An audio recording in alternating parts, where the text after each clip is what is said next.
নমস্কার, hello and welcome back. Radhe Radhe. জানি আবার মোবাইলের উপর আঙুলটা চলতে চলতে আবার একবার থেমে গেল।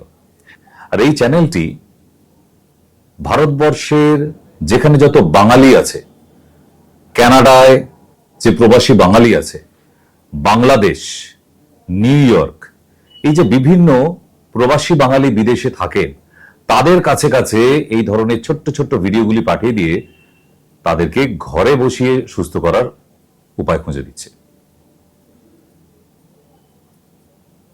একটা মহামারী নিয়ে কথা বলি, যে এখন দেখবেন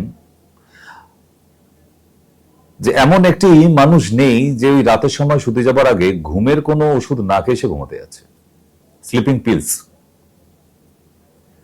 যেটা আগেকার দিন একমাত্র মারাত্মক অসুস্থ মানুষরা এই স্লিপিং পিলস সেবন করত, কিন্তু এখন সবাই স্লিপিং পিলস খায়।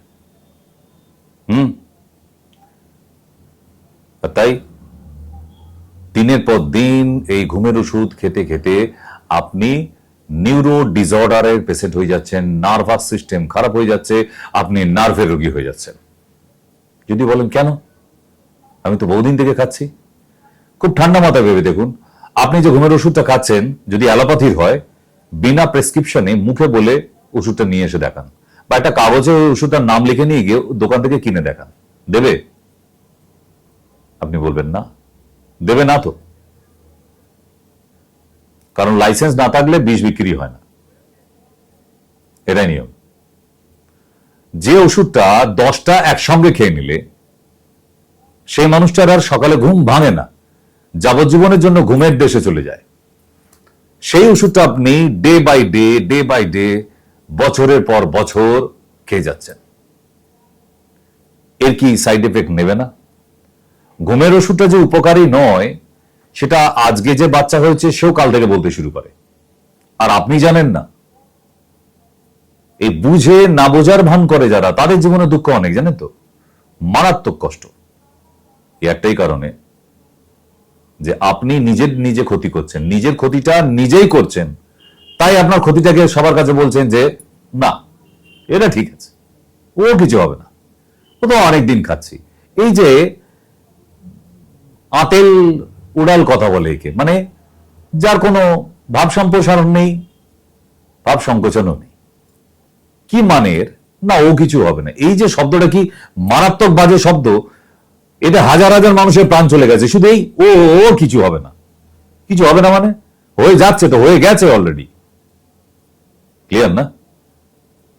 তাহলে ট্রাই টু অ্যাভয়েড ঘুমের ওষুধ, স্লিপিং পিলস। এবার আপনার প্রশ্ন উঠলো, আরে বাবা রে, ঘুমের ওষুধ খাবো না, সারা রাত জেগে বসে থাকবো, তাহলে খাবো কি?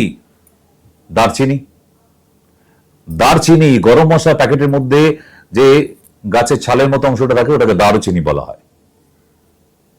কার্ডিমাম এতটা সাইজের থাকে, চিবিয়ে খেয়ে নিন, খেয়ে এক গ্লাস জল খেয়ে নিন, শুতে যাবার আগে রাত্রে একটানা ঘুম হবে। টগোরা,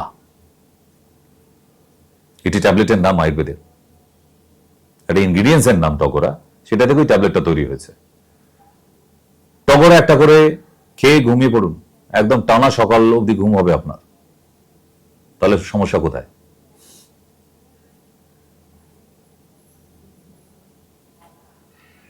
শুষ্নি শাক বেটে দুপুরবেলা ভাতের সাথে মেখে খান, দেখবেন সুন্দর রাতে ঘুম হচ্ছে। এত কিছু ঘুমের আছে, এরপরও আপনি বলবেন ঘুম হয় না, ভুল কথা। একটা মানুষ সঠিকভাবে জল পান করলে, পেট যদি ঠান্ডা থাকে, তার ঘুম হতে বাধ্য। যে মানুষের পেট গরম, জল পান করে না ঠিকঠাক, তার ঘুম আসতে চাইবে না।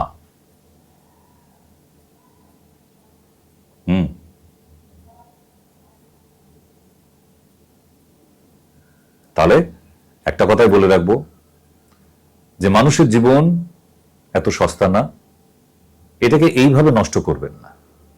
ওষুধ খেয়ে খেয়ে জীবনটা কাটিয়ে দেবার নয়, একটু নিজে সুস্থ থাকার চেষ্টা করুন, ঘরোয়া টোটকা ব্যবহার করুন, ন্যাচারাল ভাবে বেঁচে থাকুন। যত পারবেন ওষুধ কম খাবেন, সেটা আয়ুর্বেদ হোক, অ্যালোপ্যাথি হোক, আর হোমিওপ্যাথি হোক। ওষুধ থেকে দূরে থাকার চেষ্টা করুন, যোগা করুন, প্রাকৃতিক জিনিস খান, ফ্রুট খান, জল সেবন করুন, আর বাড়ির খাবার খান, আপনার নর্মাল ঘুম হবে। ঘুমোতে যাবার আগে কিছু জিনিস কার্যকারিতা আছে। পাটাকে হাঁটু অব্দি ধুতে হয়, হাতটাকে কনুই অব্দি ধুতে হয়, ঘাড়ে একটু জল দিতে হয়, মুখটা ভালো করে ধুতে হয় জল ঝাপটা দিয়ে, পেটে একটু জল হাত বুলিয়ে নিতে হয়, তারপর একটু জল পান করতে হয়। আপনার এমনিই ঘুম আসবে মশাই, আপনি স্নান করবেন না, স্নান করতে গেলে ভালো করে গায়ে জল ঢালবেন না, জল পান করেন না, পেট গরম হয়ে যাচ্ছে, আপনার অ্যাসিড হয়ে যাচ্ছে, গ্যাস হয়ে যাচ্ছে, ঘুম হবে এতে? ফিরে আসুন, হোম রেমেডিতে ফিরে আসুন, ঘরোয়া টোটকায়, আয়ুর্বেদে ফিরে আসুন। আবার একটা দিন আসবে, যদি মানব জীবন সব থাকে, 2030 সাল অব্দি এই পৃথিবী যদি ধ্বংস না হয়ে যায়, তাহলে মানুষ আবার আয়ুর্বেদে ফিরবে। রাধে রাধে।